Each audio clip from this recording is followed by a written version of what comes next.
আল কোরআনে বর্ণিত একমাত্র সাহাবীর নাম হচ্ছে যায়েদ ইবনে হারেসা রাদিয়াল্লাহু আনহু। আমাদের এখানে যে ইয়াং ছেলেরা বসে আছেন সবার জন্যে যায়েদ বিন হারেসা রাদিয়াল্লাহু আনহু মহব্বত, ত্যাগ, ভালোবাসা, জীবন উৎসর্গের এবং জীবনের লক্ষ্য খুঁজে পাওয়ার একটা মূর্ত প্রতীক হতে পারে। একটু মনোযোগের সাথে অংশটা শোনেন, এটা শেষ অংশ। একমাত্র সাহাবী আল কোরআনে বর্ণিত যার নাম আল কোরআনে এসেছে তিনি হচ্ছেন যায়েদ বিন হারেসা রাদিয়াল্লাহু আনহু। তার বাবার নাম হারেসা।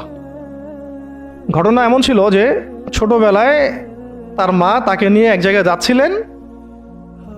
তো আগে তো ওই যে ডাকাতি হতো, জলদস্যুর আক্রমণ করতো না, এরকম তাঁবুর মধ্যে আক্রমণ হয়েছে এবং তার মায়ের কাছ থেকে সন্তানকে কেড়ে নিয়ে চলে গেছে। মায়ের জন্য কত কষ্টকর এটা। সন্তানের মহব্বত এটা তো বাবা মারাই বুঝবে সন্তানের প্রতি মহব্বত কাকে বলে, সন্তানকে ছেড়ে থাকার কষ্ট, এটা যারা বাবা মা হয়েছেন তারাই তো বুঝবে।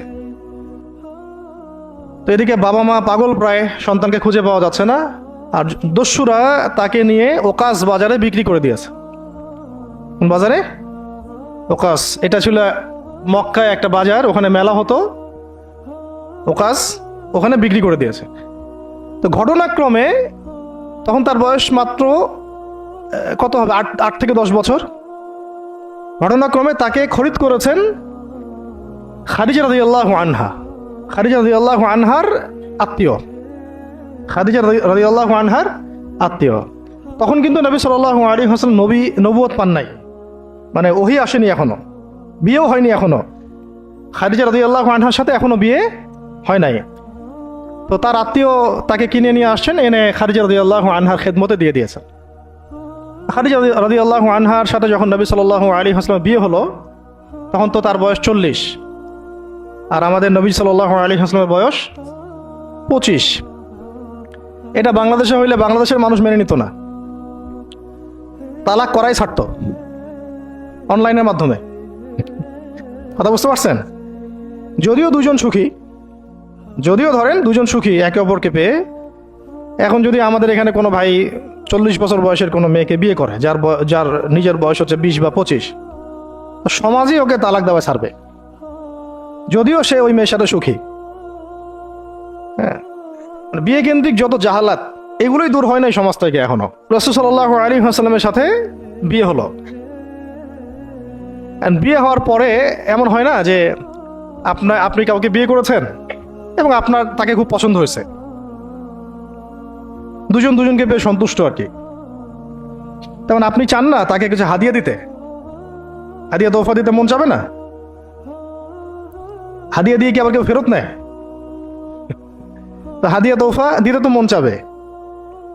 খাদিজা রাদিয়াল্লাহু আনহা হাদিয়া দিচ্ছেন নবী সাল্লাল্লাহু আলাইহি ওয়াসাল্লামকে যে হে মুহাম্মদ, আমার খুব প্রিয় একজন দাস আছে, আমার খুব প্রিয় একজন দাস আছে, এবং তার চেহারা দেখে আমি বুঝতে পারি যে সে খুব বুদ্ধিমান এবং সে খুব সৎ।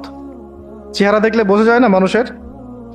চেহারা কিন্তু কথা বলে, চেহারাও কথা বলে, তবে দেখার চোখ থাকতে হবে, দেখার মতো চোখ থাকতে হবে। গুনাহের চোখ দিয়ে তো কারো চেহারা পড়ার সুযোগই নাই। যেমন আনাস রাদিয়াল্লাহু আনহু, তার জন্য নবী সাল্লাল্লাহু আলাইহি ওয়াসাল্লাম দোয়া করে দিয়েছিলেন না? তার মা দেখেই চিনে ফেলছেন যে হ্যাঁ উনি শেষ নবী, এই চেহারা কোনো মিথ্যাবাদীর চেহারা না, এরকম করে কথা বলা হচ্ছে। ইয়া রাসূলুল্লাহ, আমার ছেলের জন্য দোয়া করে দেন। আব্দুল্লাহ বিন সালাম রাদিয়াল্লাহু আনহু ইহুদি ছিলেন, যখন নবীজি মদিনায় গিয়েছেন তার চেহারা দেখেই তিনি বুঝে ফেলছেন যে তিনি শেষ নবী, এই চেহারা কোনো মিথ্যাবাদীর চেহারা হতে পারে না। ওই চোখ থাকতে হবে এবং ওই কলব থাকতে হবে পড়ার জন্যে। তো খাদিজা রাদিয়াল্লাহু আনহা হাদিয়া দিয়েছেন যে আমার খুব প্রিয় একজন দাস আছে যায়েদ। তো নবী সাল্লাল্লাহু আলাইহি ওয়াসাল্লাম এটাকে গ্রহণ করেছেন।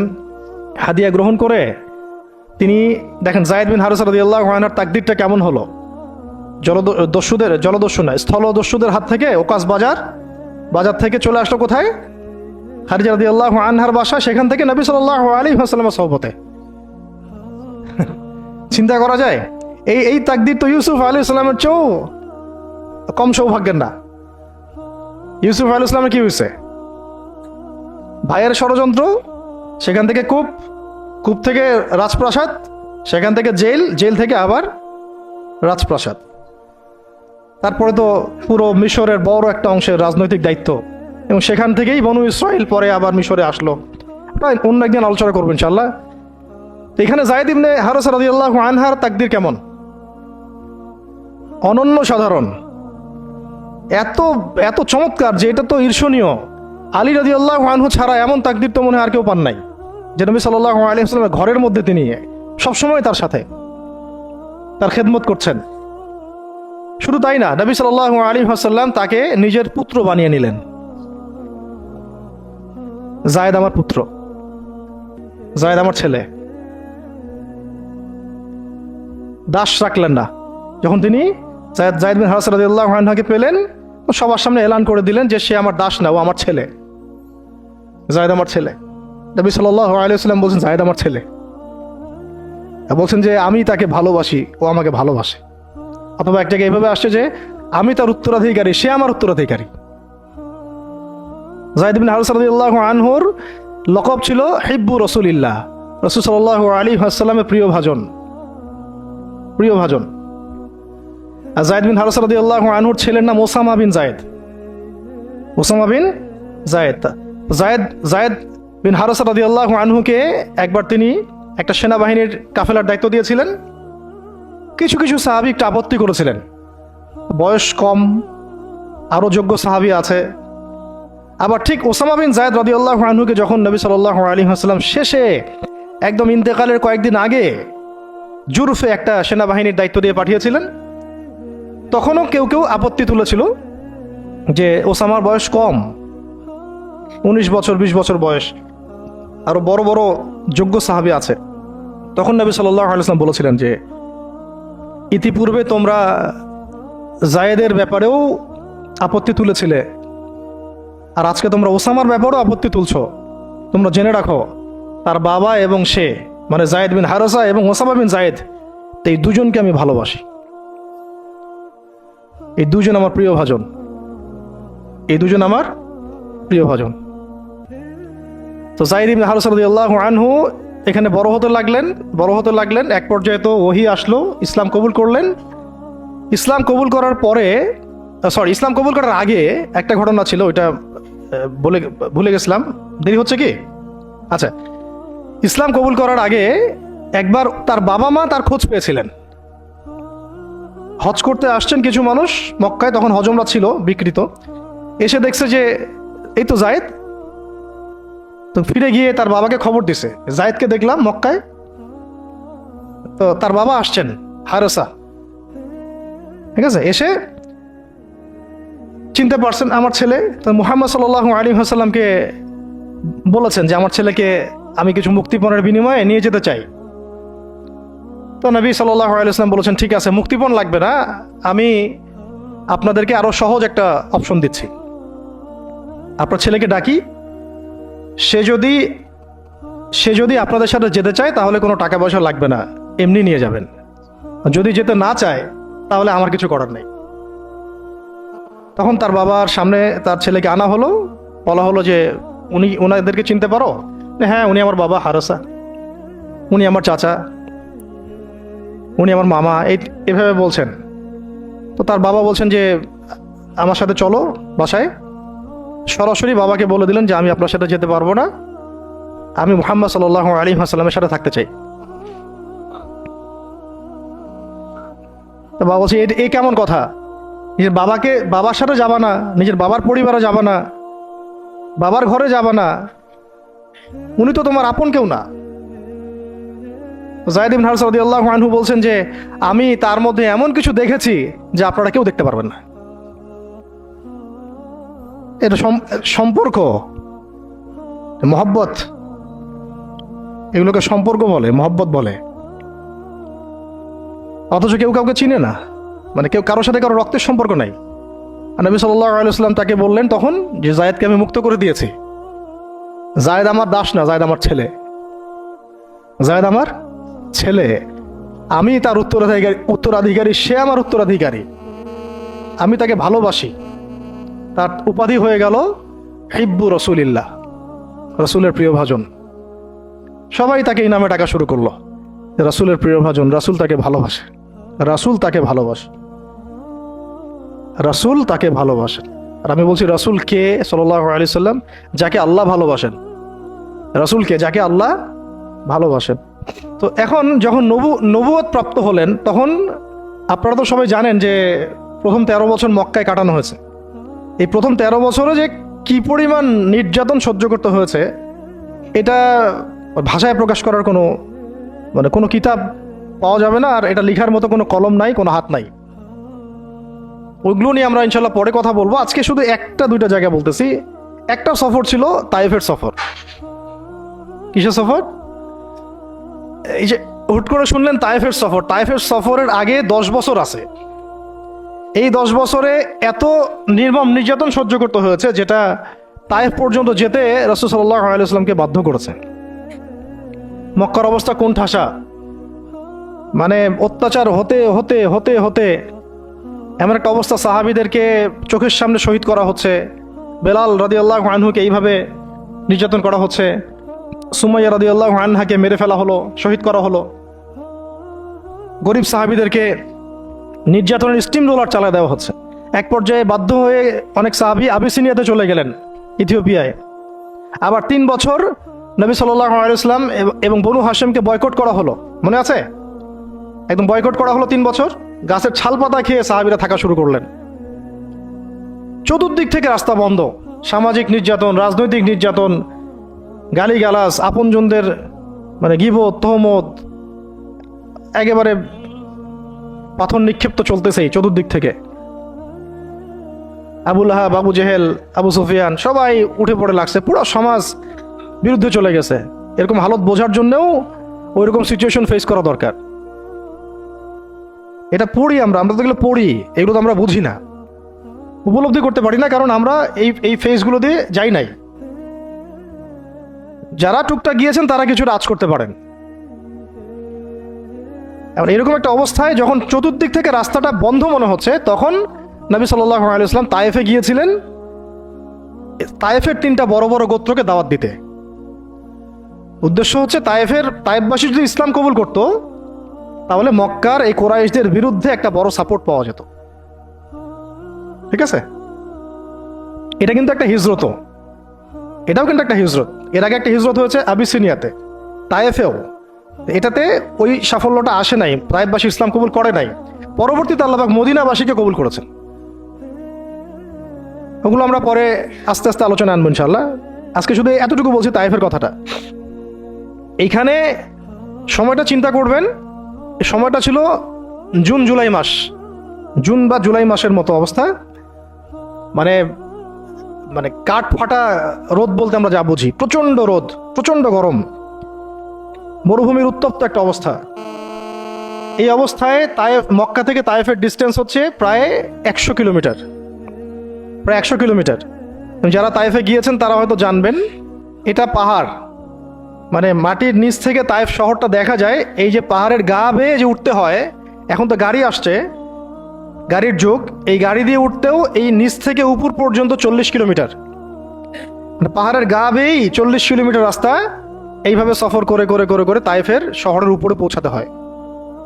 এই কাজটা নবী সাল্লাল্লাহু আলাইহি ওয়াসাল্লাম তার সময় করেছেন পায়ে হেঁটে, তাও জুন জুলাই মাসের মতো উত্তপ্ত অবস্থায়, গরমের অবস্থায়। এবং এই সফরে নবী সাল্লাল্লাহু আলাইহি ওয়াসাল্লামের সাথে মাত্র একজন সাহাবী ছিলেন। সেই সাহাবীর নাম যায়েদ ইবনে হারেসা রাদিয়াল্লাহু আনহু, আর কেউ না, রাসূলের প্রিয় ভাজন। তাহলে বুঝতে পারছেন কত কত কাছের সম্পর্ক। আর কেউ না, কোনো সাহাবী না, যায়েদ ইবনে হারেসা রাদিয়াল্লাহু। ঠিক যেমন গারে সাওরে কেউ নাই, কোনো সাহাবী নাই। কে আছেন? আবু বকর রাদিয়াল্লাহু আনহু।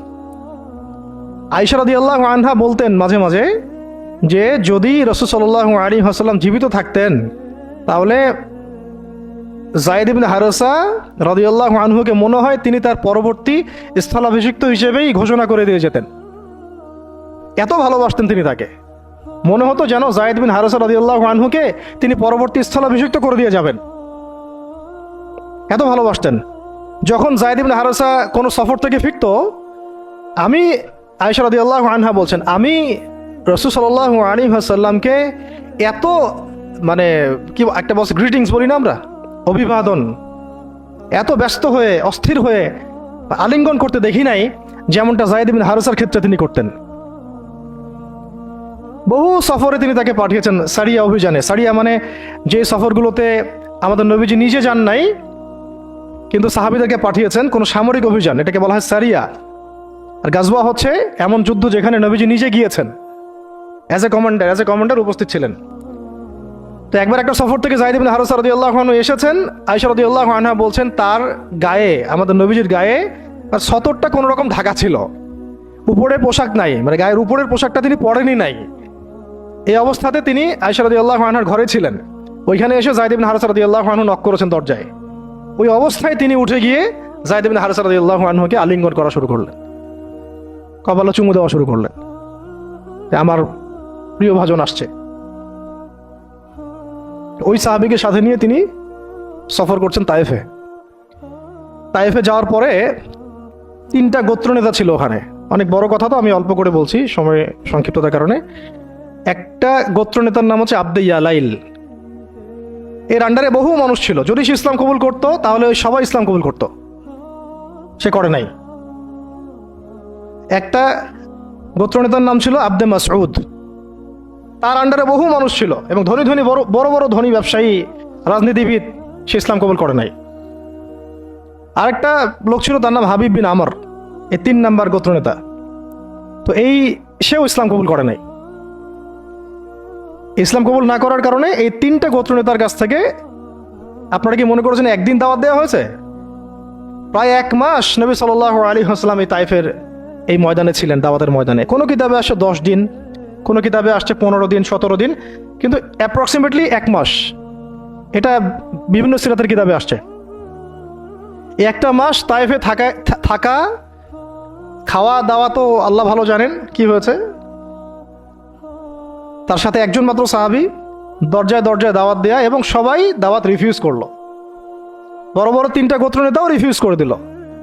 শুধু যে রিফিউজ করলো তা না, বরং এমন টিটকারি শুরু করলো, এমন ব্যঙ্গাত্মক আচরণ শুরু করলো যে শেষ পর্যন্ত ওই এলাকার যত ছোকরা ছিল, যুবক, তরুণ, কিশোরী বেশি আসছে বর্ণনায়, এদেরকে লেলিয়ে দেওয়া হলো, সবার হাতে পাথর উঠিয়ে দেওয়া হলো যে এই ব্যক্তি মাজনুন, নাউযুবিল্লাহি মিন যালিক। মাজনুন মানে পাগল, এই ব্যক্তি কাযযাব, এই ব্যক্তি মিথ্যাবাদী, এই ব্যক্তি সাহের, এই ব্যক্তি জাদুকর।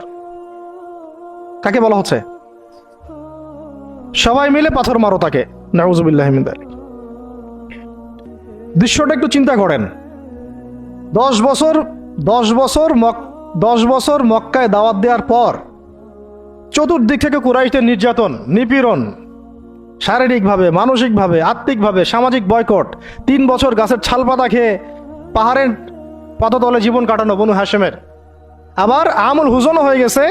ওই একই বছরে কয়েকদিনের মধ্যেই চাচা আবু তালেবও ইন্তেকাল করেছেন, খাদিজা রাদিয়াল্লাহু আনহাও ইন্তেকাল করেছেন। কি অবস্থা ওই সময় চিন্তা করে, কি কষ্টের সময়, কি রকম কষ্টের সময় আমরা তো উপলব্ধি করতে পারবো না। আমরা তো গাজাবাসীর কষ্ট উপলব্ধি করতে পারি না, রাসূল আর সাহাবীদের কষ্ট কি উপলব্ধি করতে পারবো? এই অবস্থায় আশার আলো নিয়ে তায়েফে যাওয়া, সেখানে গিয়ে যে 1 মাস এই মেহনত করার পর এই অবস্থা, সমস্ত ছোকরারা পাথর মারা শুরু করলো। কি পাথর মারার সেই গতি, যেখানে পাথর মারা হয়েছে ওই জায়গা আমরা দেখে আসছি আলহামদুলিল্লাহ। কি পাথর মারার গতি! এমন পাথর মারা হচ্ছিল যে রাসূল সাল্লাল্লাহু আলাইহি ওয়াসাল্লামের মানে গায়ে লেগে রক্ত বের হতে হতে সেই রক্ত দিয়ে পায়ের যে জুতাটা আছে, এই জুতাটা আটকে গেছে। এইভাবে জুতা খোলা যাচ্ছে না। রাসূলুল্লাহ সাল্লাল্লাহু আলাইহি ওয়াসাল্লাম পা থেকে জুতা খোলা যাচ্ছে না, রক্তে আটকে গেছে। আর মানুষ বলছে পাগল, মিথ্যাবাদী, হ্যাঁ, জাদুকর, জিনে আসর করছে, মানুষ বলতেছে এগুলা। রাজনৈতিক ক্ষমতা চায় মনে হয়, হ্যাঁ, অর্থ চায় মনে হয়, দুনিয়ার জৌলস মনে হয় চায়, আমাদের ঐক্য বিনষ্ট করতে আসছে। মারো একে, মেরে বিদায় করো এখান থেকে। কোন পর্যায়ে গেলে মানুষ এই কাজ করতে পারে? কি পরিমাণ ক্ষোভ থাকলে মানুষ এই কাজটা করতে পারে? আর কার এগেন্স্টে করছে? আল্লাহর প্রিয় হাবিব, যার জন্য আল্লাহ পাক ফিরদাউস রেখেছেন, মাকামে মাহমুদ রেখেছেন, যার সুপারিশ ছাড়া আমরা মনে হয় না জান্নাতে কেউ যেতে পারবো, অসম্ভব। যার সুপারিশ ছাড়া বিচার শুরুই হবে না কিয়ামতের মাঠে, হিসাব নিকাশ শুরুই হবে না, জান্নাত তো বহুত দূরের কথা। জান্নাতের দরজাও খোলা হবে না যিনি আগে না ঢোকা পর্যন্ত। তাকে মানুষ সেভাবে মারা শুরু করলো, রক্ত ঝরতেছে। এই সময়ে এই সাহাবী সাঈদ ইবনে হারেসা রাদিয়াল্লাহু আনহু নিজের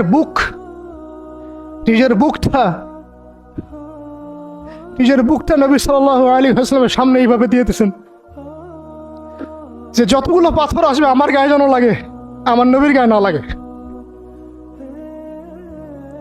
বুক যখন থেতলায় গেছে তখন পিঠ দিয়ে দিয়েছেন, ইয়া রাসূলুল্লাহ আপনার গায়ে একটা পাথর যেন না লাগে, আমার পিঠে লাগুক। এই সময়টা চিন্তা করেন, সাহাবীর কথা চিন্তা করেন, তাদের ত্যাগ তিতিক্ষার কথা চিন্তা করেন, ওই সময়ের সবরের কথা চিন্তা করেন। আর তায়েফবাসী নবী সাল্লাল্লাহু আলাইহি ওয়াসাল্লামের আপনজন ছিল। তায়েফের গোত্রে নবী সাল্লাল্লাহু আলাইহি ওয়াসাল্লামের দুধ পান করানো হয়েছিল, হালিমা সাঈদার গোত্র এটা। দূরের মানুষ আপনাকে যখন ভালো মন্দ বলবে আপনার অতটা কষ্ট হবে না যতটা আপনার কাছের মানুষ আপনাকে ভালো মন্দ বললে কষ্ট হবে। যখন আপনার প্রিয় মানুষেরা আপনাকে পাথর ছুড়বে, এই পাথরের আঘাত সহ্য করা এত সহজ না। কাফেররা, ফাসেকরা, জালেমরা, মুশরিক মুনাফিকরা পাথর ছুড়বে, সেই পাথর আপনি সৌভাগ্যের সাথে বরণ করতে পারেন, সেই রক্তক্ষরণে আপনার কষ্ট হবে না। প্রিয় মানুষদের দেওয়া অপবাদ, মিথ্যাচার, গীবত, তহমত, পাথর আপনাকে এত কষ্ট দিবে, এই কষ্টের লোড আপনি সহ্য করতে পারবেন না। আর যদি আল্লাহ পাক আপনাকে সহ্য করার ক্ষমতা দিয়ে দেন, ইনশাআল্লাহ আপনি এমন ব্যক্তি হবেন যে ব্যক্তির হাতে আল্লাহ রাব্বুল আলামিন ইসলামের ঝান্ডা উঠাই দেবেন ইনশাআল্লাহ।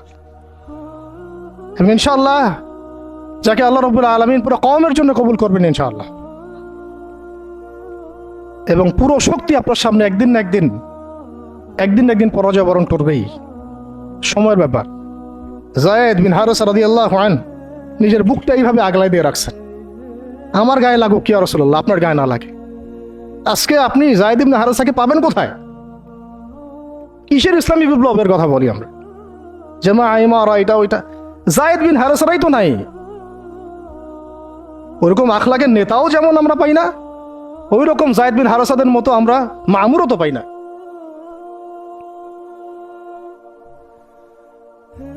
বরং এখন তো এমন যুগ চলতেছে যে মানুষ সামান্য দুনিয়াবী স্বার্থের কারণে, সামান্য দুনিয়াবী স্বার্থ, একটু মোহ, একটু দাম্ভিকতা, একটু অহংকার, একটু জিদ, একটু রাগ, একটু ক্ষোভ ইত্যাদির কারণে মানুষ, নিজের প্রিয় মানুষ আপনাকে মানুষের হাতে উঠাই দিতে পারে। সবাই মিলে তাকে পাথর মারো, আমি তাকায় দেখতেছি। সবাই তাকে পাথর মারো, আমি তাকায় দেখতেছি। যেন নিজের প্রিয় মানুষকে পাথর মারলে এটা দেখলে আপনার মনে আরো শান্তি আসতেছে। কিভাবে আপনি আপনার প্রিয় মানুষকে হাজারো লক্ষ মানুষের হাতে উঠাই দিতে পারেন, যে মানুষটা তাকে ধর্ষণ করবে, ছিঁড়ে খাবে, পাথর মেরে থাতলা করবে, আবার আপনি তাকে মহব্বতের দাবিও করেন? কিসের মহব্বত? মহব্বত কাকে বলে? মহব্বত তো এইটা যেটা যায়েদ ইবনে হারেসা রাদিয়াল্লাহু আনহু করেছেন। এটা কি মহব্বত না? এইরকম মহব্বতের নিদর্শন কি আমাদের মধ্যে আছে? কাকে মহব্বত বলা হয় আসলে? আপনারা দৃশ্যটা চিন্তা করেন, এগুলো সিরাতের কিতাবে মওজুদ, পড়েন। নিজের বুকটা তিনি আগলায় দিয়ে রাখছেন। ঠিক এরকমই উহুদের মাঠেও নিজের বুক আগলায় দিয়ে রাখছেন তালহা রাদিয়াল্লাহু আনহু। দূর থেকে একটার পর একটা তীর আসতেছে, ওনার গায়ে লাগতেছে। তীরের আঘাত কি চারটাখানি কথা? সাদ বিন আবি ওয়াক্কাস রাদিয়াল্লাহু আনহু পিঠ দিয়ে রাখছেন, ইয়া রাসূলুল্লাহ আপনার গায়ে যেন না লাগে। তোমরা জীবন্ত শহীদ দেখতে চাও, তালহাকে দেখো। 70-এর বেশি আঘাত তার গায়ে ছিল উহুদের দিন। সাদ বিন আবি ওয়াক্কাস রাদিয়াল্লাহু আনহুকে নবীজি বলছেন যে, হে সাদ, তীর ছুঁড়ো, তোমার জন্য আমার পিতামাতা কুরবান হয়ে যাক। কোন সাহাবীর জন্য নবীজি এমন কথা বলেন নাই যে তোমার জন্য আমার পিতামাতা কুরবান হয়ে যাক।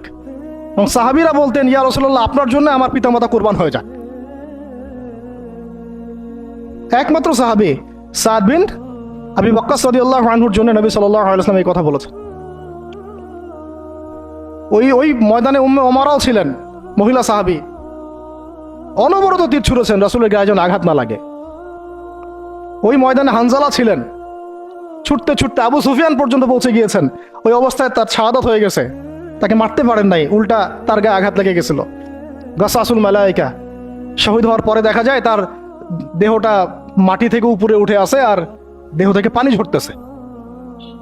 নবীজি জিজ্ঞাসা করা হলো তার এই হালত কেন?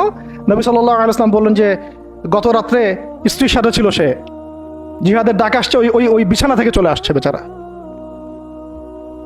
বিছানা থেকে এখানে চলে আসছে। হানজালা রাদিয়াল্লাহু আনহু শহীদ হয়ে গেছে, ফেরেশতারা তাকে গোসল দিচ্ছেন, এই যে পানি দেখা যাচ্ছে। ওই মাঠে সাদ বিন রবি রাদিয়াল্লাহু আনহু ছিলেন, একদম শেষ নিঃশ্বাস যাচ্ছে তার অবস্থা। আমাদের নবীজি বললেন, সাদ বিন রবিকে খুঁজে বের করো, সে আমার প্রিয় ভাজন, তাকে খুঁজে বের করো। খুঁজতে গিয়ে দেখা গেল যে তিনি এইরকম একটা হালত, 60-70টা আঘাতের চিহ্ন নিয়ে প্রায় যান যাচ্ছে অবস্থা। সাহাবী বললেন, হে সাদ, রাসূল সাল্লাল্লাহু আলাইহি ওয়াসাল্লাম তোমাকে সালাম দিয়েছে। রাসূল তোমাকে সালাম দিয়েছেন আর জিজ্ঞাসা করছেন তুমি কেমন অনুভব করতেছো এখন? সাদ বিন রবি বলছেন, রাসূলের কাছে আমার সালাম পৌঁছে দিও, আর আল্লাহর কসম আমি জান্নাতের ঘ্রাণ পাচ্ছি এখন। এটা বলতে বলতে তার শাহাদাত হয়ে যায়। আর তিনি বলতে বলতে একটা কথা শেষে বলে গিয়েছিলেন যে আমি চলে যাওয়ার পরে, তিনি আনসারদের নেতা ছিলেন, আমি চলে যাওয়ার পর তোমরা থাকা অবস্থায় যদি মুহাম্মদ সাল্লাল্লাহু আলাইহি ওয়াসাল্লামের গায়ে একটা আঁচড়ও লাগে, তোমরা আল্লাহর সামনে কোনো হুজ্জাত দিতে পারবে না। আমি চলে যাওয়ার পরে যদি মুহাম্মদ সাল্লাল্লাহু আলাইহি ওয়াসাল্লামের গায়ে একটা আঁচড়ও লাগে, তোমরা আল্লাহর সামনে কোনো হুজ্জাত দিতে পারবে না। আর আমরাও তো এখন দুনিয়াতে বেঁচে আছি, আমাদের নবী সাল্লাল্লাহু আলাইহি ওয়াসাল্লামের গায়ে কি না লাগতেছে, আমরা কি বা করতে পারতেছি। কত সাহাবী। একটা কথা বলতে ভুলে গেছিলাম, যায়েদ বিন হারেসা রাদিয়াল্লাহু আনহু, ইসলামের পরে যে ভাই সম্পর্ক করে দেওয়া হয়েছিল, দিনী ভাই, যায়েদ বিন হারেসা রাদিয়াল্লাহু আনহু দিনী ভাই ছিলেন হামজা রাদিয়াল্লাহু আনহু, সাইয়্যিদুশ শুহাদা। তার হালত আমরা দেখেছি উহুদের মাঠে, এমন সিংহ যার সামনে কেউ লড়াই করতে পারে না। আর আল্লাহর যে সিংহদের সামনে কাফেররা পেরে ওঠে না, পিছন থেকে আঘাত করে, তাকেও পিছন থেকে আঘাত করা হয়েছে। বর্ষা বের হয়ে গেছে নাভির নিচ দিয়ে, ওই অবস্থায় মারতে আসছিলেন তিনি, ওয়াহশী তাকে শহীদ করেছিল। নবী সাল্লাল্লাহু আলাইহি ওয়াসাল্লাম তার লাশ দেখে অঝোর নয়নে কেঁদেছেন, কারণ তার বুকটা চিরে ফেলছিল কাফেররা, চিরে কলিজা বের করার চেষ্টা করছিল, পারে নাই। কলিজা বের করে চিবাই খাওয়ার চেষ্টা করছিল। তাহলে কাফেরদের ক্ষোভ চিন্তা করেন, কাফেররা আমাদের ব্যাপারে কি পরিমাণ ক্ষোভ লালন করে, তারা আমাদের ব্যাপারে কি পরিমাণ ক্ষোভ লালন করে ভিতরে এটা আমরা জানিও না, বুঝিও না। আমরা ওদের সাথে বন্ধুত্ব করতে চাই, ওদেরকে আমাদের নিজেদের আপন মনে করি, ওদের হাতে আমরা আমাদের দিনী ভাইদেরকে উঠাই দিই, বোনদেরকে উঠাই দেই, আপনজনদেরকে উঠাই দেই। হামজা রাদিয়াল্লাহু আনহুর এরকম হালত। তার দিনী ভাই ছিলেন যায়েদ বিন হারেসা রাদিয়াল্লাহু আনহু। বহু ঘটনা আছে, আমি যেটা বলতে যাচ্ছিলাম ওইখান থেকে এদিকে চলে আসছি। এরপরে নবী সাল্লাল্লাহু আলাইহি ওয়াসাল্লাম তায়েফের একটা আঙ্গুর বাগানে প্রবেশ করেন, এত ক্ষতবিক্ষত অবস্থায়। আর পাথরের ঢিলকে আপনারা এত তুচ্ছ মনে করেন না, কিন্তু এটা কিন্তু এত তুচ্ছ বিষয় না, কিন্তু যন্ত্রণাদায়ক বিষয়। আর তার মধ্যে বললাম তার আপন মানুষ, কাছের মানুষ। আঙ্গুর বাগানে যাওয়ার পরে ওখানে আদ্দাস রাদিয়াল্লাহু আনহু, আদ্দাস নামে একজন বাগানের দেখভালকারী ছিল। এই বাগান ছিল আবার উতবা এবং শাইবার, বড় আঙ্গুর বাগান। এখানে ঘটনা ঘটে গেল, নবী সাল্লাল্লাহু আলাইহি ওয়াসাল্লাম বসে আছেন, জুতা খোলার চেষ্টা করছেন, এবং আদ্দাস তিনি এসে একটু খেজুর দিয়েছেন, মায়া লাগছে তার, আর এই লোকটাকে এইভাবে মারলো, মানুষটাকে এইভাবে মারলো। তো কিছুই চাচ্ছে না, কিছুই বলে নাই, খালি বলছে এক আল্লাহর ইবাদত করো, আর কিছু চাইছে নাকি? তো এক আল্লাহর ইবাদত করো বললো, বাস তাই বাস এইভাবে মারলো। আর মানবে না তা মারলো কেন? ও বেচারার কাছে খারাপ লাগছে, দাওয়াত কবুল করবে না তো মারলো কেন? লাঞ্ছিত করার কি দরকার ছিল? কবুল না করলে চলে যাবে, বা কবুল না করলে তারা ফিরাই দিবে, মারার কি দরকার আছে? তার মায়া লাগছে খুব, সে এসে কিছু খেজুর দিছে খাইতে, পানি দিছে খাইতে। ওই অবস্থায় নবী সাল্লাল্লাহু আলাইহি সাল্লাম পানির গ্লাস নিয়ে খেজুর নিয়ে বিসমিল্লাহির রহমানির রহিম, বিসমিল্লাহ বলছেন, বিসমিল্লাহ। বিসমিল্লাহ শুনে সে আদ্দাস, তার খুব ভালো লাগছে যে এই শব্দটা আপনি কোথা থেকে পেলেন? তো নবীজি তাকে জিজ্ঞাসা করছেন, তোমার নাম কি? আদ্দাস। কোথায় থাকো? আমি নিনওয়ার নামক একটা জায়গা থেকে আসছি। এটা শুনে নবী সাল্লাল্লাহু আলাইহি সাল্লাম বলছেন যে, ও আচ্ছা, তার মানে তুমি আমার ভাই ইউনুসের এলাকার মানুষ। তুমি আমার ভাই ইউনুসের এলাকার মানুষ? আচ্ছা, আপনি কিভাবে ইউনুসকে চিনেন? ইউনুস আমার ভাই, নবীগণ সবাই বৈমাত্রিক ভাই, আমি আল্লাহ রসুল, সেও আল্লাহ নবী। তখন তিনি ইসলাম কবুল করেন। আদ্দাস রাদিয়াল্লাহু, তার নামে ওখানে এখনো মসজিদ আছে। হ্যাঁ, ওখানে আপনারা গিয়ে দেখবেন মসজিদ আছে। এই জায়গায় যায়েদ বিন হারেস রাদিয়াল্লাহু আনহুর ভূমিকাটা দেখেন। এবার নবী সাল্লাল্লাহু আলাইহি ওয়াসাল্লাম ওই জায়গায় বসে দোয়া করতেছেন। এটা শেষ অংশ, দোয়া করতেছেন। এই দোয়ার লফজ যদি আরবি থেকে আরবি বুঝতে পারতেন, তাহলে মানে আমার এতগুলো কথা বলা সার্থক হতো আর কি। মানে আমি যদি মানুষকে এই দোয়ার শব্দগুলোর অর্থ বুঝাইতে পারতাম, ওই ক্ষমতা যদি আমার থাকতো, আমার মনে হয় না এই ক্ষমতা কোনো ওলামায়ে কেরামের আছে। আমার মনে হয় না এই ক্ষমতা কোনো ওলামায়ে কেরামের আছে যে এই দোয়ার শব্দগুলো আওয়ামকে বুঝাই দিবে, এক্স্যাক্টলি সেই ফিলিংস এবং ইমোশন বুঝাবে, এমন ক্ষমতা আমাদের কাউকে দেওয়া হয় নাই। শুধু এই অনুভূতিগুলো বোঝার জন্য হলেও আরবি শেখা দরকার আপনাদের, আমাদের সবারই। এগুলো অনুভূতিগুলো বোঝার জন্য হলেও আমাদের আরবি শেখা দরকার। মোনাজাতে মাকবুল কিতাবেও দোয়াটা আছে। নবী সাল্লাল্লাহু আলাইহি ওয়াসাল্লাম রক্তাক্ত অবস্থায়, ক্ষতবিক্ষত অবস্থায়, তার পাশে যায়েদ ইবনে হারেস রাদিয়াল্লাহু আনহু, তারা আল্লাহ রাব্বুল আলামিনের কাছে দোয়া করতেছেন। এই দোয়াটার নাম হচ্ছে মাজলুমের দোয়া, দুর্বলের দোয়া। কিসের দোয়া? দুর্বলের দোয়া। দোয়ার শব্দগুলো এমন ছিল, আল্লাহুম্মা ইন্নাকা তাসমাউ কালামি, আল্লাহুম্মা ইন্নাকা তাসমাউ কালামি, হে আল্লাহ, নিশ্চয়ই আপনি আমার কথা শুনছেন। আমাদের নবীজি বলছেন, আল্লাহুম্মা ইন্নাকা তাসমাউ কালামি, আল্লাহ আপনি নিশ্চয়ই আমার কথা শুনছেন। ওয়া তারা মাকানি, এবং আমার যে মাকান, আমার অবস্থা আপনি দেখছেন। ওয়া তা'লামু সিররি ওয়া আলানিয়াতি, আল্লাহ আপনি আমার বাহিরের অবস্থাও জানেন, ভিতরের অবস্থাও জানেন। আমার বাহিরের হালতও আপনি জানেন, ভিতরের হালতও আপনি জানেন, প্রকাশ্য অবস্থা আপনি জানেন, গোপন অবস্থা আপনি জানেন। তা'লামু সিররি ওয়া আলানিয়াতি লা ইয়াখফা আলাইকা শাইউম মিন আমরি, আমার কোনো কাজই আপনার কাছে গোপন না। আসলে আমার কি হালত, কি অবস্থা, আমার উপর দিয়ে কি গেছে, কি গেল, কি প্রকাশ্য, কি গোপন, কি সত্য, কি মিথ্যা, আল্লাহ আপনি সব জানেন। বলা কথা না বলা কথা সব আপনি জানেন। তা'লামু সিররি ওয়া আলানিয়াতি লা ইয়াখফা আলাইকা শাইউম মিন আমরি। এরপরে নবীজি বলছেন, ওয়া আনাল বাঈসুল ফাকিরুল মুস্তাগীসুল মুস্তাজির আল ওয়াজিলুল মুশফিকুল মুকির আল মু'তারিফু বিযামবি। এক একটা শব্দ কিভাবে বুঝাবো আপনাদেরকে, আমার কাছে ভাষা নাই। আল্লাহ আমি দুর্দশাগ্রস্ত, আমি ফকির, আমি জিল্লতির শিকার, আমার অপরাধ আমি চিনতে পেরেছি। মানে এমন এমন শব্দ যেটা একজন নবী ছাড়া কারো মুখ দিয়ে বের হওয়া সম্ভব না। এমন এমন শব্দ যেটা ওহী ছাড়া সম্ভব না। আসআলুকা মাসআলাতাল মিসকিন, মিসকিনরা যেভাবে তোমার কাছে চায় আল্লাহ, আমি সেভাবে তোমার কাছে চাচ্ছি। ওয়া আবতাহিলু ইলাইকা ইবতিহালাল মুযনিবিয যালিল, একজন মানুষকে যখন অপদস্থ, লাঞ্ছিত করা হচ্ছে, সেই মানুষ যেভাবে আপনার কাছে চায়, আমি সেইভাবে আপনার কাছে চাচ্ছি।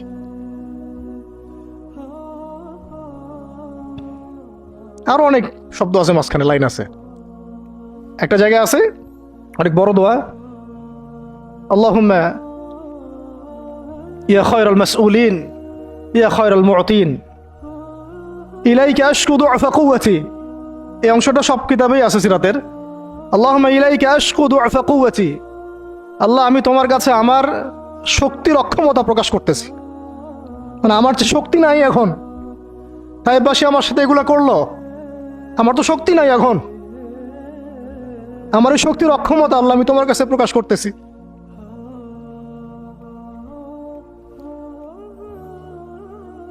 ইলাইকা আশকু দুআফা কুওয়াতি, আমার শক্তির যে কুওয়াতের অক্ষমতা, দুর্বলতা আমি তোমার কাছে প্রকাশ করতেছি। ওয়া কিল্লাতি হিলাতি, ওয়া কিল্লাতি হিলাতি,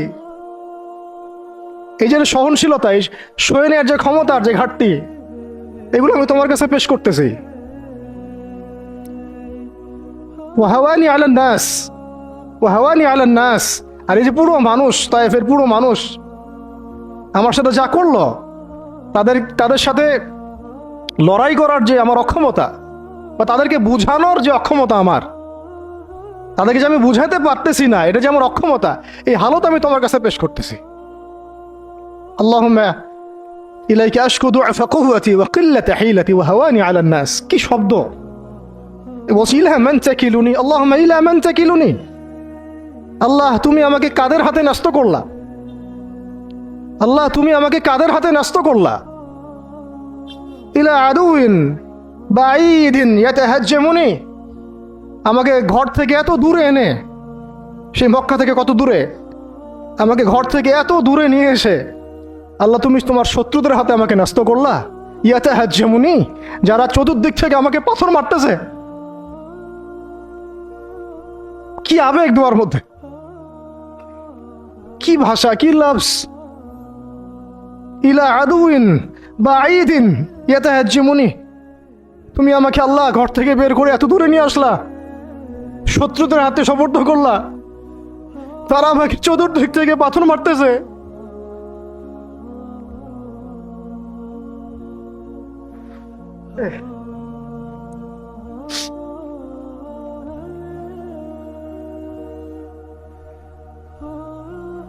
আম্মি লা করিবিন মাল্লাকতাহু আমরি, পরে নবীজি বলছেন আম্মি লা করিব, নাকি আমাকে কাছের মানুষদের হাতে নিয়ে আসছো আল্লাহ, আল্লাহ তুমি কি আমাকে কাছের মানুষদের হাতে উঠাই দিছ? মাল্লাকতাহু আমরি, যারা আমার ভালো মন্দের কাজের মালিক হয়ে গেছে। এইভাবে দোয়া করতে লাগলেন নবী সাল্লাল্লাহু আলাইহি ওয়াসাল্লাম। যায়েদ বিন হারিস রাদিয়াল্লাহু আনহু শামিল আছেন এখানে।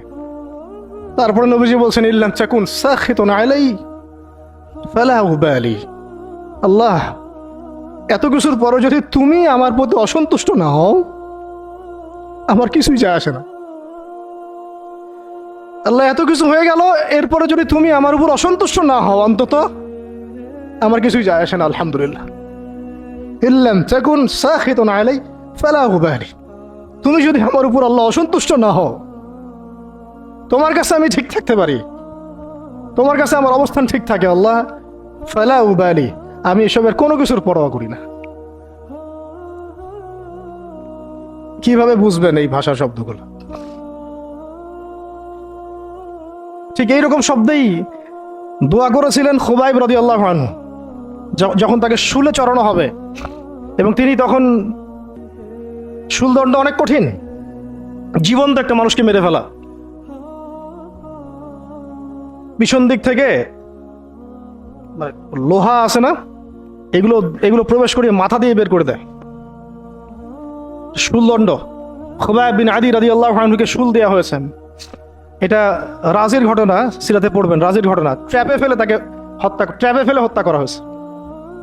যখন তাকে শুলে দেওয়া হচ্ছে, তখন তাকে বলা হয়েছে যে তোমার জায়গায় যদি মুহাম্মদকে হত্যা করা হয়, তুমি কি খুশি হবা? তোমাকে ছেড়ে দিয়ে যদি মুহাম্মদকে হত্যা করা হয়? বলছেন যে আমার জায়গায় মুহাম্মদকে হত্যা করা তো দূরের কথা, সাল্লাল্লাহু আলাইহি ওয়াসাল্লাম, তার একটা লোম বাঁকা হোক আমি সেটাও চাই না, সেটাও সহ্য করতে পারবো না।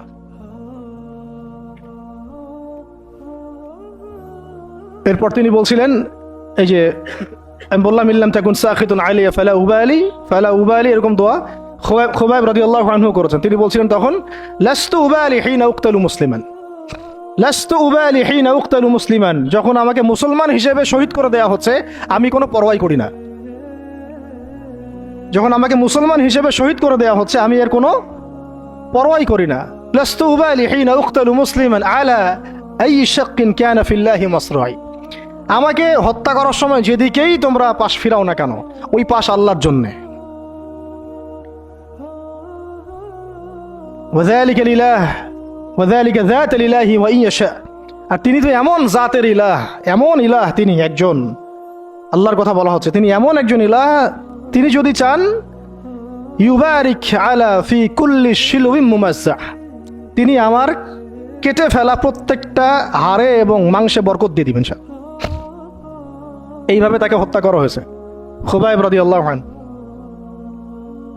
প্রতারণা করে ট্র্যাপে ফেলা হয়েছে। এরকম বীরে মামুনাও ঘটনা ঘটছে, এরকম 70 জন সাহাবীকে ট্র্যাপে ফেলে হত্যা করে দেওয়া হয়েছে। আপনারা সতর্ক থাকবেন।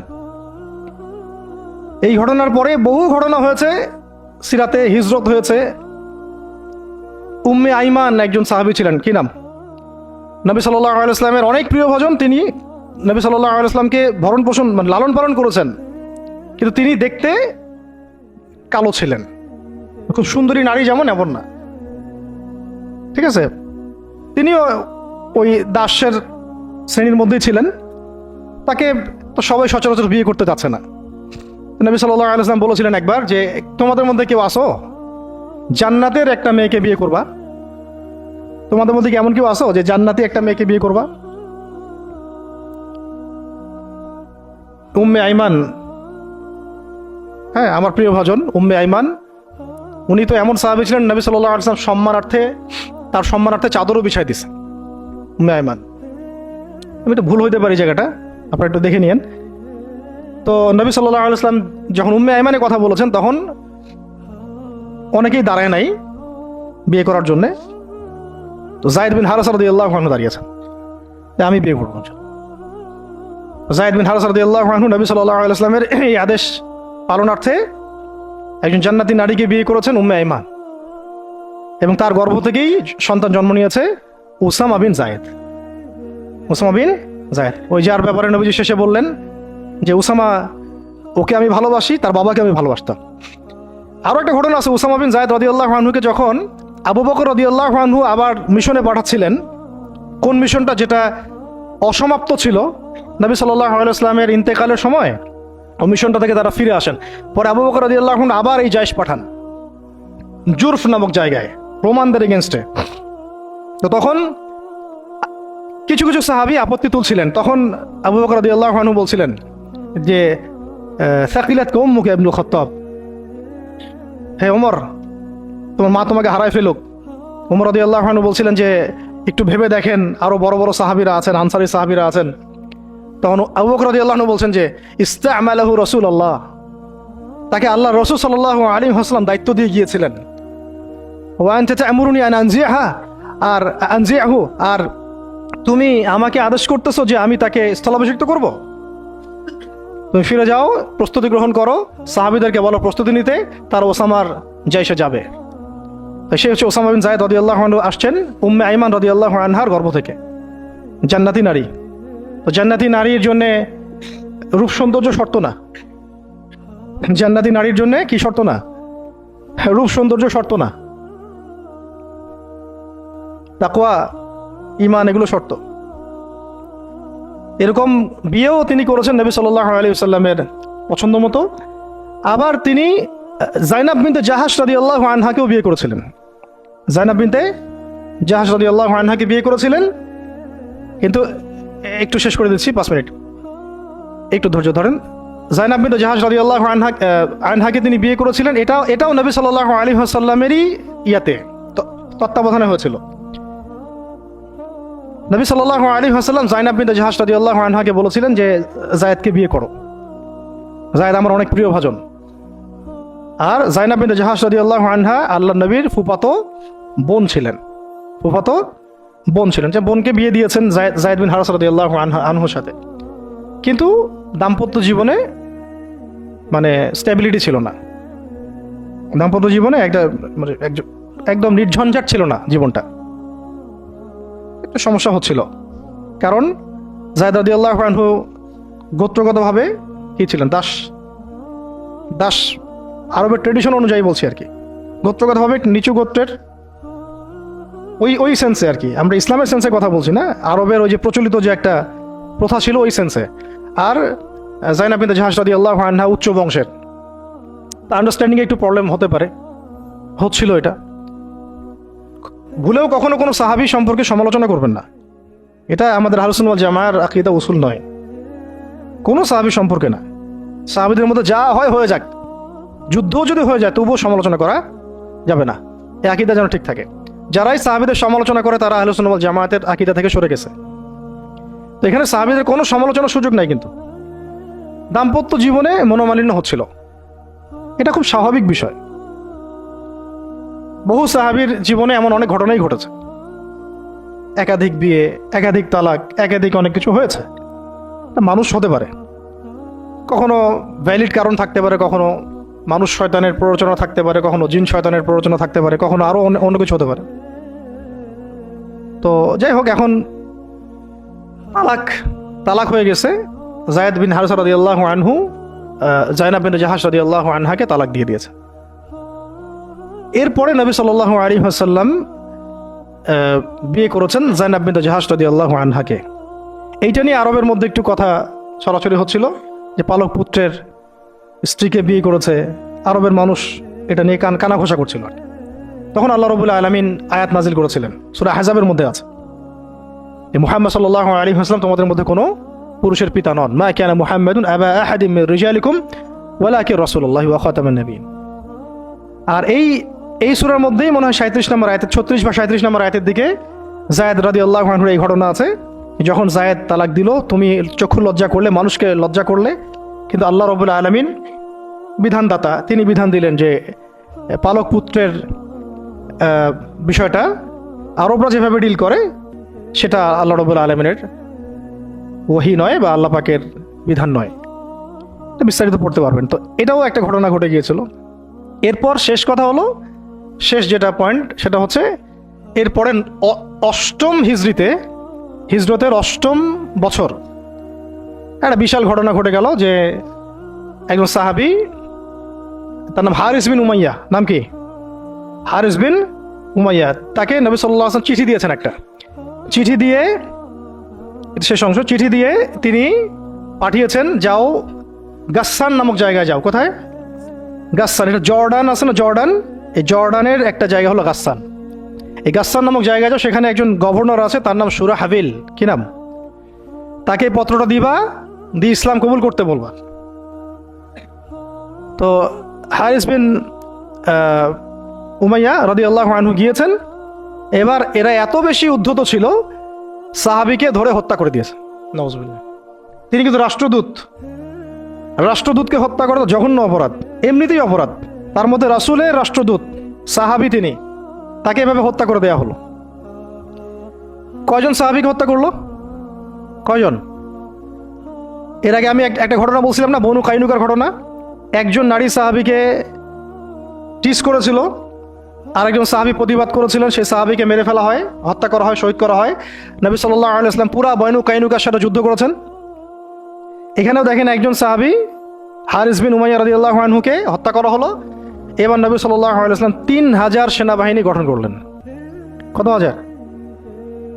আচ্ছা, এখন শুনেন, আমি একটা দলিল দিতে চাইলাম যে দেখেন, সারা বিশ্বে চায়নার কথা বলেন, সিরিয়ার কথা বলেন, রোহিঙ্গাদের কথা বলেন, আরাকানের কথা বলেন, আপনি কাশ্মীরের কথা বলেন, আফগানের কথা বলেন, তারপরে এই যে আফ্রিকার কন্টিনেন্টের কথা বলেন, আফ্রিকা, মালি, নাইজেরিয়া, সোমালিয়া, আর মধ্যপ্রাচ্যের কথা আর কি বলবো, Yemen, Libya, Jordan, Lebanon, Palestine, Gaza, এই সারা বিশ্বে যত মুসলমান আছে তাদের মধ্যে কত লক্ষ মুসলমানকে হত্যা করার পরেও এই সিদ্ধান্ত এখন উম্মাগতভাবে আমরা নিতে পারি নাই, যেটা নবী সাল্লাল্লাহু আলাইহি ওয়াসাল্লাম বনু কাইনুকার এগেনস্টে নিয়েছিলেন আর এই রোমানদের এগেনস্টে নিয়েছিলেন।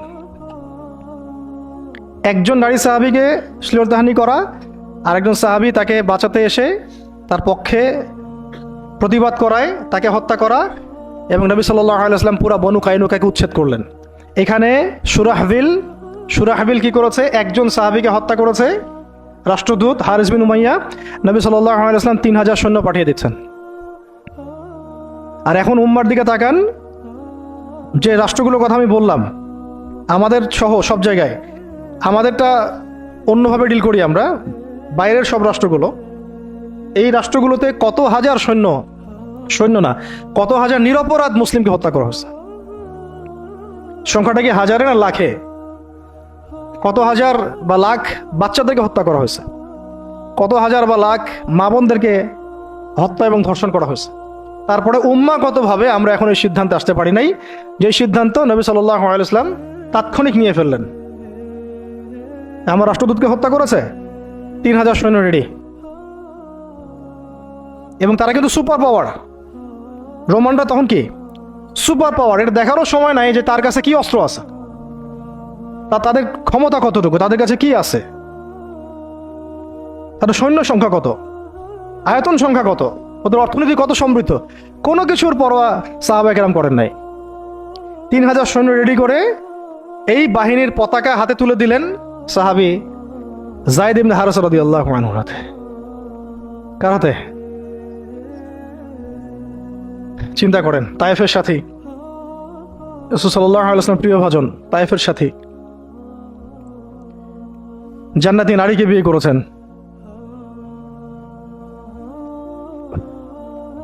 এবং বলে দিলেন যদি জায়েদ শহীদ হয়, যদি জায়েদ শহীদ হয়, কথার বলার উদ্দেশ্য হচ্ছে জায়েদ শহীদ হবে, জায়েদ শহীদ হবে, হতে পারে ইনশাআল্লাহ, তাহলে পতাকা উঠায় নেবে আব্দুল্লাহ বিন রাওয়াহা রাদিয়াল্লাহু আনহু। যদি আব্দুল্লাহ বিন রাওয়াহা শহীদ হয়, পতাকা উঠাই নেবে জাফর ইবনে আবি তালেব। যদি জাফর শহীদ হয় বা আব্দুল্লাহ বিন রাওয়াহা শহীদ হয়, তাহলে পতাকা তোমাদের মধ্য থেকে কাউকে তোমরা আমির বানায় নিও। হ্যাঁ, পরে ছিল সেখানে খালিদ বিন ওয়ালিদ রাদিয়াল্লাহু আনহু। তো তিনি তখন নতুন নতুন ইসলাম কবুল করেছেন, তাই সবার আগে তাকে আমির করা হয় নাই। খালিদ বিন ওয়ালিদ রাদিয়াল্লাহু আনহু প্রায় 100টার মতো যুদ্ধ করেছেন ইসলামের পক্ষে, কোনো যুদ্ধে তিনি হারেন নাই, কোনো যুদ্ধে পরাজয় বরণ করেন নাই। উহুদের যুদ্ধে বিপর্যয় তো তার হাত দিয়ে হয়েছে, তাই না? তো তিনি যুদ্ধ কৌশলে অনেক পারদর্শী খালিদ বিন ওয়ালিদ রাদিয়াল্লাহু আনহু। এখানে আমরা ফোকাস করতেছি একজন সাহাবীর দিকে, বাকি অন্য ঘটনা ইনশাআল্লাহ অন্যদিন হবে, আজকে শেষ করে দিচ্ছি। যায়েদ ইবনে হারেসা রাদিয়াল্লাহু আনহুর হাতে পতাকা দেওয়া হলো। হ্যাঁ, তিনি গেলেন ওখানে, যখন যাওয়ার পরে দেখলেন যে সুবহানাল্লাহ, কোথায় আমরা 3000, আর এদের মধ্যে তো রোমান সৈন্যই 1 লাখ। রোমান সৈন্য হচ্ছে 1 লাখ সৈন্য, এটা কোনো যুদ্ধ হয় নাকি? 1 লাখ সৈন্য একদিকে, একদিকে 3000 সৈন্য দাঁড়ায় আছে, এটা কোনো যুদ্ধ হয় কখনো? এই যুদ্ধ, এইরকম সৈন্য সংখ্যা থাকলে, এরকম কুওয়াতের ব্যাপার থাকলে, কোনো স্কলারশিপ অফ ইসলামও এখন বলবে না যে ওদের সাথে যুদ্ধ করা যায়। কোনো আলেমও মনে হয় ভুলেও ফতোয়া দিবে না যে তাদের সাথে যুদ্ধ করা যায় হতে পারে। তোমরা কি পাগল হয়েছো? তাদের সাথে যুদ্ধ করতে যাও, ওদের 1 লাখ, তোমাদের 3000। মনে তো হয় কেউই হয়তো এই ফতোয়াটা দিবে না যে এটা হতেও পারে। ইসরায়েলে এত পাওয়ার, তোমরা কিসের জন্য হামাসের পক্ষে কথা বলো? আমেরিকা এত বড় সুপার পাওয়ার, তালেবানরা পারবে ওদের সাথে? এরকমই তো কথা চলতেছে সবে, না? বাংলাদেশের মুসলমান, পাকিস্তানের মুসলমান, আফগানের মুসলমানদের কি আছে? ভারতের এত বড় বড় পারমাণবিক অস্ত্র আছে। ভাবটা তো এইরকমই না? এবং এগুলোকে হিসাব কিতাব করে অনেকেই, অনেক কাফেররা বলে বলুক, মানে ফাসেকরা বলে বলুক, মোরতাদরা বা রামবাম প্রগতিশীল, এরা তো যা ইচ্ছা তাই বলেই, ওদের কথা আমরা কখনো দেখিও না। কিন্তু ইসলামপন্থী বহু মানুষও বলে যে তোমরা তো সুইসাইড করতে চাচ্ছ, দেখি সুইসাইড অ্যাটেম্প্ট হবে এটা। ওরা এত শক্তিশালী, আমাদের কিছুই নাই, অর্থনীতি দুর্বল, জনবল দুর্বল, আমাদের সংখ্যা দুর্বল, অস্ত্রশস্ত্র দুর্বল।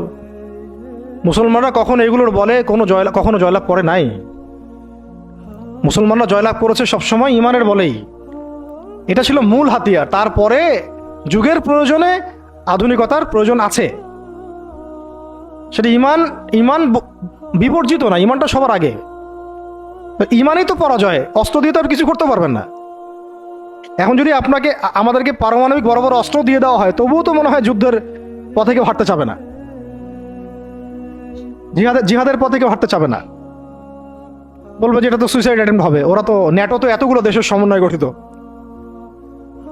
ইসরায়েলের সাথে তো এত কান্ট্রি আছে, তোমাদের সাথে কারা আছে? ইসরায়েলের সাথে এত বড় বড় কান্ট্রি তো আছেই, 50টা, 60টা, 70টা। হামাসকে তো এখনো নির্মূল করতে পারলো না। পারছে? আমেরিকার সাথে তো এত বড় বড় রাষ্ট্র ছিল, তালেবানদেরকে তো নির্মূল করতে পারে নাই। তো মিসাল তো এখনো দেখা যায় পৃথিবীর বুকে। তো জাতিগতভাবে আমরা ওই জায়গায় হাঁটতেই পারি নাই, ওই ওই পথে আমরা হাঁটতে পারি নাই। শুধু দাওয়াত দিয়ে সারা বিশ্বে খিলাফা কায়েম হবে না। যারা বলে দাওয়াতই একমাত্র মেহনত, শুধুমাত্র দাওয়াত দিয়ে সারা বিশ্বে খিলাফা কায়েম হবে না, ইসলামী ইমারা কায়েম হবে না। আপনারা 100 বছর দাওয়াত দিতে থাকেন, ইমারা কায়েম হবে না। শুধু দাওয়াত দিয়ে রাসূল সাল্লাল্লাহু আলাইহি ওয়াসাল্লাম একেবারে আরব আজম এইটা জয় করেন নাই। দাওয়াতের সাথে জিহাদও ছিল। হ্যাঁ, এটা আলাদা আলোচনা যে এটা শর্ত কি হবে, প্রস্তুতি কি হবে, উসুল কি হবে, এটা আলোচনা করতে চাইলে আলোচনা হতে পারে। আলোচনার তো জায়গায় রাখেন নাই আপনারা, সব তো বন্ধ, তো দরজাই বন্ধ। বরং এগুলো নিয়ে যারাই 2-4টা কথা বলছে ওরা তো শেষ, সমাজই ওদেরকে মেনে নেয় নাই। ইসলামপন্থী ভাই বোনরাই মেনে নেয় নাই, কাফেররা মানা তো বহুত দূরের কথা। কাফেররা তাদের মাথার দাম নির্ধারণ করছে আর কি। কিন্তু আস্তে আস্তে বিশ্ব এদিকে যাবেই, আমরা চাই আর না চাই, আমরা চাই আর না চাই, ওয়ার্ল্ড এদিকে যাবে, আখিরুজ্জামান এদিকেই যেতে থাকবে। তো আল্লাহ পাক আমাদের নসিবে যদি এটা থাকে এবং আমাদের উপরে যদি এটা কোনো না কোনোভাবে অবধারিত হয়ে যায়, আল্লাহ পাক আমাদেরকে কুওয়াতের সাথে অংশ নেওয়ার তৌফিক দেন।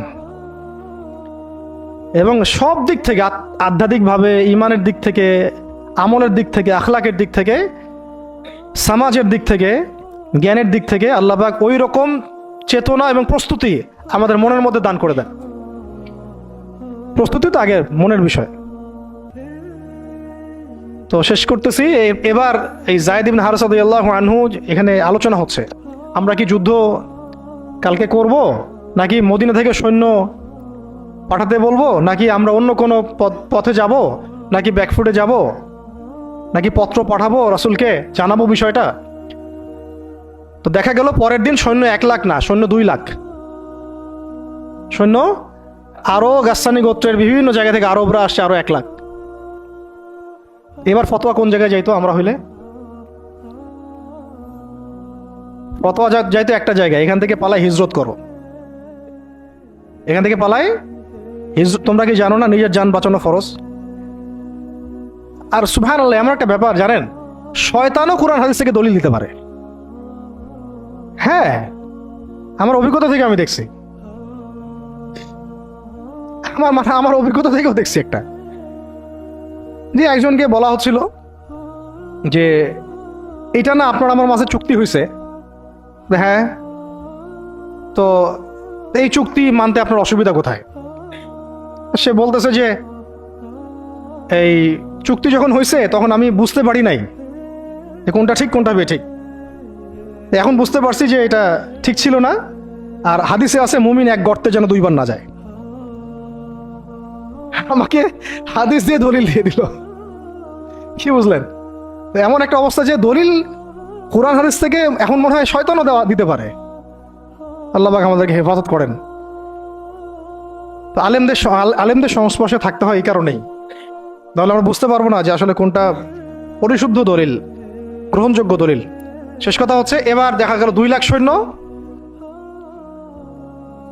এখানে আলোচনা হচ্ছে যুদ্ধ হবে কি হবে না। একজন সাহাবী আব্দুল্লাহ বিন রওয়াহা, যিনি কমান্ডার ছিলেন পরে, তিনি বললেন যে তিনি এমন একটা জ্বালাময়ী বক্তব্য দিলেন, ওই বক্তব্য শুনে সাহাবায়ে কেরাম একদম ডিটারমাইন্ড হয়ে গেলেন যে কালকে যুদ্ধ হবে। আমরা চিঠিও পাঠাচ্ছি না, আমরা ফিরেও যাচ্ছি না, মদিনা থেকে আমরা ব্যাকআপ, আমাদের সৈন্য দরকার নেই। বিশাল বক্তব্য ছিল, এটা সিরাতের কিতাবে আছে। শুধু এতটুকু বলতেছি, উনি 2টা লাইন বলেছেন স্পেশালি। একটা হলো যে, হে আমার ভাইরা, আমরা কি উদ্দেশ্যে বাসা থেকে বের হয়েছি আজকে? আমরা কি অর্জনে বের হই নাই? সাহাবীরা বলছেন হ্যাঁ। যদি আমরা কালকে যুদ্ধ করি এবং শহীদ হই, তাহলে আমরা জান্নাতে হুরুন ঈনদের সাথে আমাদের মঞ্জিল, আমাদের বাসস্থান ইনশাআল্লাহ অবধারিত হয়ে যাবে। আর যদি আমরা গাজী হই, তাহলে আমরা সারা জীবন আল্লাহর কাছে সম্মানিত থাকব। আর যদি আমাদের দেহকে কেটে দ্বিখণ্ডিত করে ফেলা হয়, তো এটার জন্যই তো আমরা বাসা থেকে বের হয়েছি। এরকম কয়েকটা কথা উনি বললেন, অল্প কথা। কোনো সাহাবী আর দ্বিতীয় কোনো বাক্য ব্যয় করলেন না। ঠিক আছে, কালকে যুদ্ধ হবে। এমন রক্তক্ষয়ী যুদ্ধ হয়েছে, এই 2 লাখের এগেনস্টে 3000 নিয়ে সৈন্যদেরকে এমনভাবে বিন্যাস করেছেন সাহাবায়ে কেরাম যে ওদের চোখে মনে হচ্ছিল যে মুসলিমরা অনেক।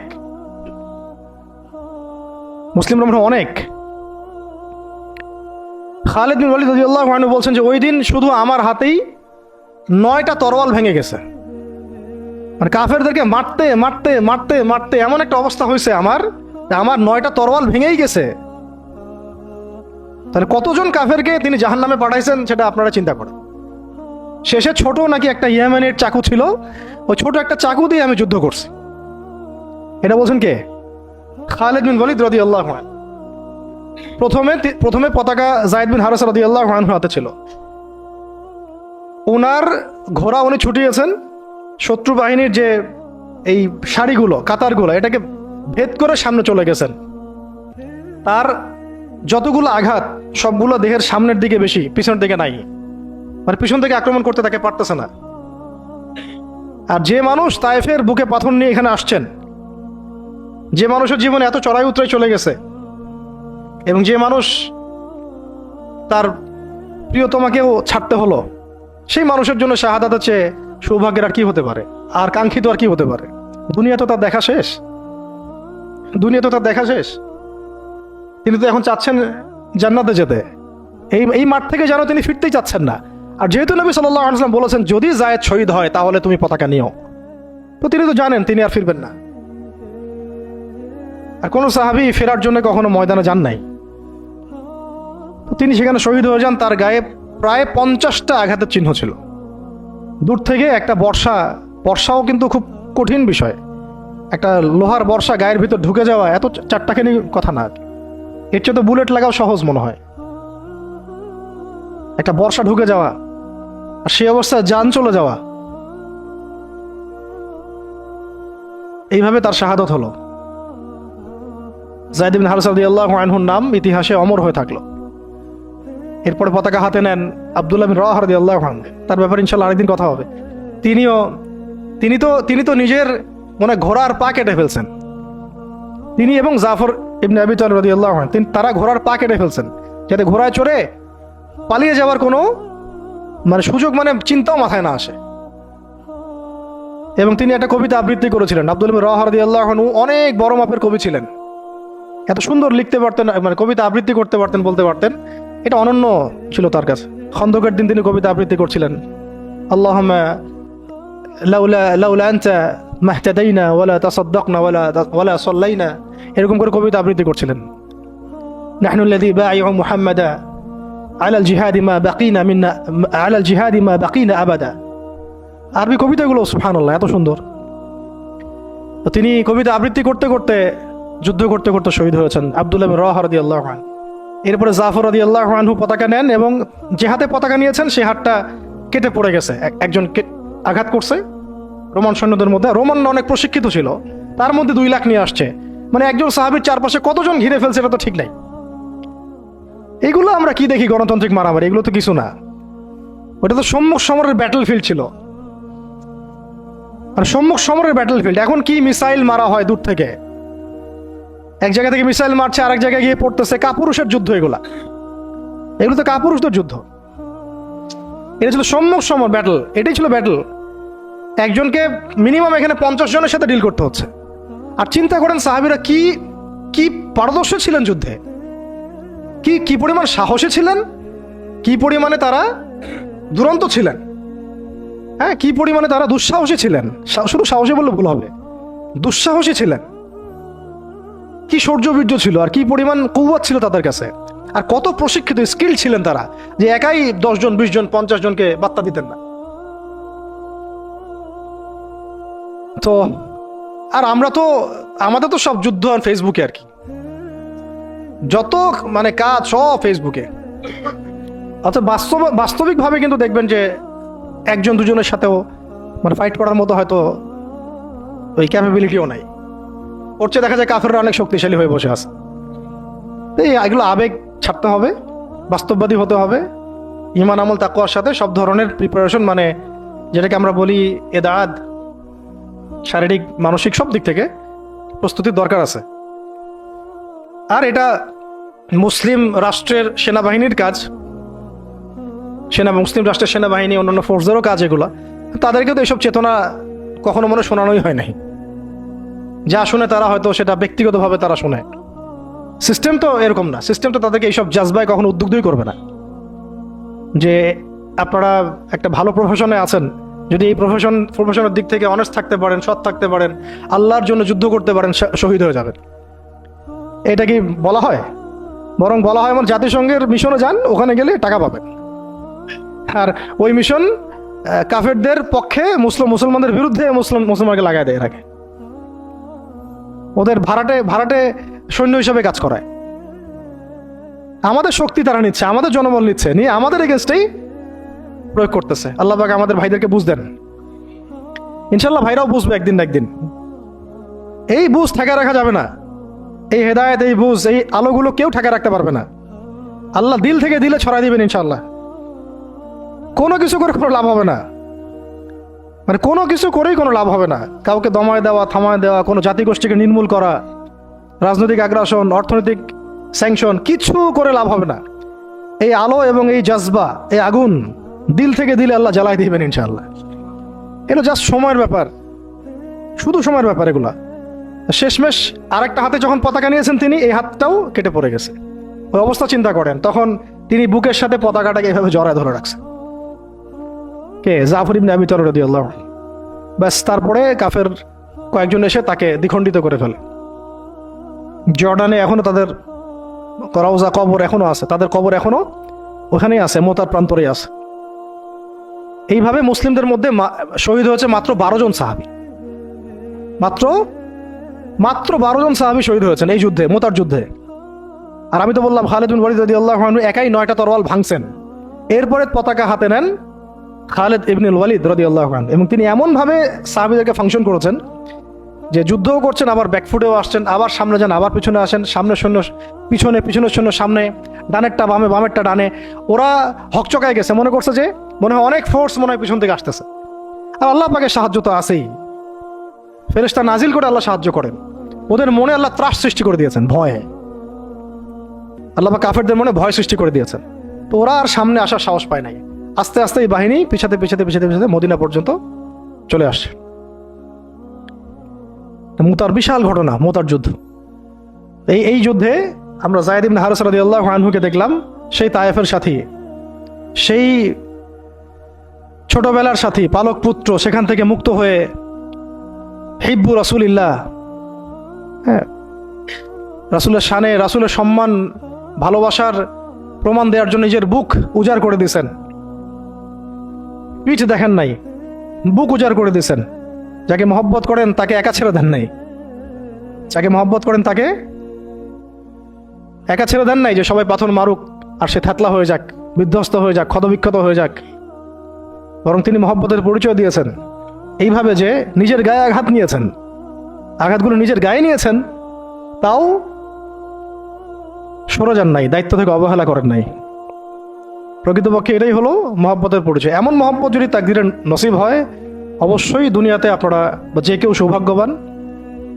আর যদি এটা নসিব না হয়, এটাও একদিক থেকে আপনি সৌভাগ্যবান যে আপনি দুনিয়ার আসল হাকিকত বুঝতে পেরেছেন, যে পরকালটা ঠিক এমনই হবে, পরকালটা ঠিক এমনই হবে, কবরটা এমনই হবে, হাসরটা এমনই হবে, মিজানটা এমনই হবে, পুলসিরাতটা এমনই হবে। ইয়াউমা ইয়াফিরুল মারউ মিন আখিহি ওয়া উম্মিহি ওয়া আবিহি ওয়া সাহিবাতিহি ওয়া বানিহি লিকুল্লি ইমরিন মিনহুম ইয়াউমাইযিন শা'নু ইউগনি। সেদিন প্রত্যেকেই যার যার নফস নিয়ে থাকবে। শেষ কথা হচ্ছে, রাসূল সাল্লাল্লাহু আলাইহি ওয়াসাল্লামের কাছে এই খবরগুলো আসতে থাকলো যে যায়েদ শহীদ হলো, জাফর শহীদ হলো, আব্দুল্লাহ বিন রওয়াহা শহীদ হলো। নবী সাল্লাল্লাহু আলাইহি ওয়াসাল্লাম ছুটে গিয়ে যায়েদ রাদিয়াল্লাহু আনহুর ছোট্ট মেয়েকে কোলে নিয়েছেন, নিয়ে কান্না শুরু করছেন। সাহাবীরা বলছেন, ইয়া রাসূলুল্লাহ, আপনিও কান্না করেন? তো নবীজি বলছেন যে এটা রহমত, আল্লাহর রহমত। আল্লাহ পাক যাকে ইচ্ছা তাকে এই রহমত দেন, কাঁদতে পারাটাও রহমত। এরপরে নবীজি একটা দোয়াও করতেন এই সময়, না মানে নবীজি একটা দোয়াও করতেন প্রায়ই, আল্লাহুম্মা উরযুকনি, আল্লাহুম্মা ইজআলনি, না আল্লাহুম্মা উরযুকনি, একটু দেখতে হবে এই শব্দটা। আইনাইনি হাত্তালাতাইন তাসকিয়ানিল কলবা বিযুরুফিদ দাম'i মিন খাশিয়াতিক ক্বাবলা আন তাকুনা দুমু'ু দামান ওয়া আদরাসু জামরা।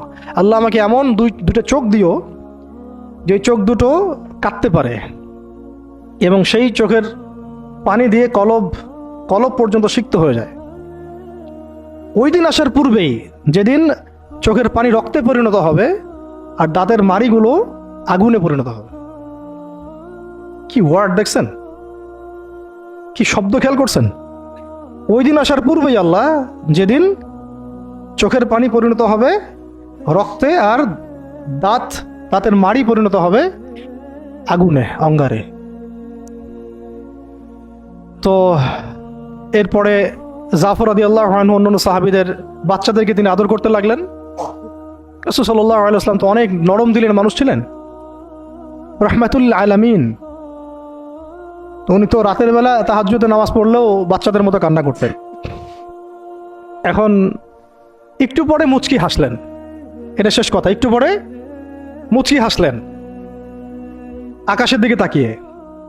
সাহাবীরা বললেন, ইয়া রাসূলুল্লাহ সাল্লাল্লাহু আলাইহি ওয়াসাল্লাম, আপনি হাসছেন কেন?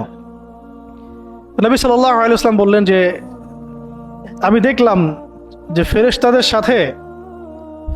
সাথে জাফর বিন আবু তালেব রাদিয়াল্লাহু আনহুকে আল্লাহ রাব্বুল আলামিন জান্নাতে একটা উঁচু মাকাম দিয়েছেন এবং সেখানে সে উড়ে বেড়াচ্ছে এবং ফল খেয়ে বেড়াচ্ছে। আর আল্লাহ রাব্বুল আলামিন তার ওই কেটে যাওয়া দুই হাতের বদৌলতে, বিনিময়ে আল্লাহ পাক তাকে দুইটা পাখা দিয়ে দিয়েছেন। এরপর থেকে তার নাম হলো জাফর আত-তাইয়ার। এগুলো ছিল দুনিয়ার হাকিকত। তারা দিন দুনিয়া আখিরাত এগুলো বুঝতেন। এগুলো ছিল মহব্বত, পাশে থাকা, সাথে থাকা এবং জীবনের লক্ষ্য উদ্দেশ্য। আমাদের জন্য এটাই ভালো হবে যে আমরা যারা এখনো আল্লাহ পাকের দিনের পথে আছি, আল্লাহ পাক আমাদেরকে হেদায়েত দিয়েছেন, সত্য মিথ্যা চেনার তৌফিক দিয়েছেন। আর কাল বিলম্ব না করে আল্লাহর দিনের দিকে ফিরে আসা, তওবা করা, ইস্তেগফার করা, নিজের জীবনকে গুছিয়ে নেওয়া, একদম যা প্রস্তুতি দরকার সব ধরনের প্রস্তুতি গ্রহণ করা। পড়াশোনা, আখলাক, ওলামা ইকরামের সোহবত, হ্যাঁ, অর্থনৈতিক প্রিপারেশন, পারিবারিক বলেন, ইত্যাদি ইত্যাদি, শারীরিক জামাবদ্ধ দাওয়াত, তাবলীগ, মেহনত এবং জিহাদের জজবাও রাখা, এবং সামনের দিনগুলোর ব্যাপারে সতর্কও থাকা, আশাবাদীও থাকা এবং দোয়া বেশি বেশি করতে থাকা। ইনশাআল্লাহ তাআলা সামনে এমনও সময় আসবে যে অনেক সংগ্রাম, রক্ত, অন্ধকারের পরে কিন্তু একটা আলোর আভাস আমরা পাচ্ছি। একটা আলোর আভাসও পাচ্ছি এবং এই আলো, এই জজবা, এই আগুন আস্তে আস্তে আল্লাহ পাক পুরো জাতির কলব থেকে কলবে ছড়াই দিবেন ইনশাআল্লাহ। আর আমাদের বহু ল্যাকিংস আছে, আমাদের প্রচুর ল্যাকিংস আছে। হ্যাঁ, পড়াশোনার গ্যাপস আছে, ইমানের, আখলাকের, আমলের সমস্ত দিক থেকে অনেক গ্যাপস আছে না? এই গ্যাপসগুলো আল্লাহ পূরণ করে দিতে পারেন মুহূর্তেই। এই গ্যাপসগুলো আল্লাহ পাক দোয়ায় পূরণ করে দিতে পারেন, ইস্তেগফারে পূরণ করে দিতে পারেন। আল্লাহ কবুল করলে আল্লাহ পাক সব কিছুর ব্যবস্থা করে দিতে পারেন। আমাদের সেই খালেস নিয়াত রাখতে হবে, সেই জাজবাও থাকতে হবে এবং দোয়ার সাথে চেষ্টাও থাকতে হবে এবং অবশ্যই সবর করতে হবে। একদিনে কোনো কিছু হাসিল হবে না। সামনে যত বাধা বিপত্তি আসুক, বাঁচি মরি, কি হয় না হয়, যত রকম বাধা বিপত্তি আসুক না কেন, লক্ষ্য থেকে সরে যাওয়া যাবে না। নিজেকেও হাঁটতে হবে, নিজের ওই সাথী ভাইদেরকে নিয়েও হাঁটতে হবে। এবং আমরা চাই এখন যায়েদ ইবনে হারেসা রাদিয়াল্লাহু আনহুর মতো এমন মানুষ, এমন প্রিয়জন, এমন কাছের মানুষ যারা নিজের বুকে পাথর নিবে কিন্তু মহব্বতের মানুষের গায়ে পাথর লাগতে দিবে না, প্রকৃত ভালোবাসার নিদর্শন দিবে আর কি। বদরের সাহাবীদের মতো, উহুদের সাহাবীদের মতো, খন্দক, খায়বার আর মুতার এই বীর সাহাবীদের মতো। তাদের হাতে ইতিহাস রচিত হয়েছে, যে ইতিহাসের এখনো আমরা একটা অংশ হয়ে আছি, যে ইতিহাসের গল্প আমরা এখন শুনছি। এখন সময় আসছে উম্মার এই সংকটে ইতিহাসকে নতুন করে লেখার। ইতিহাস লিখতে হলে সেরকম কবুলিয়াত হাসিল করতে হবে। আল্লাহ পাক যেন সবাইকে সেই কবুলিয়াত হাসিল করার তৌফিক দেন এবং আমরা আমাদের সমস্ত অপারগতা, সমস্ত গুনাহ, আমাদের যত ল্যাকিংস আছে সব আল্লাহর কাছে পেশ করছি।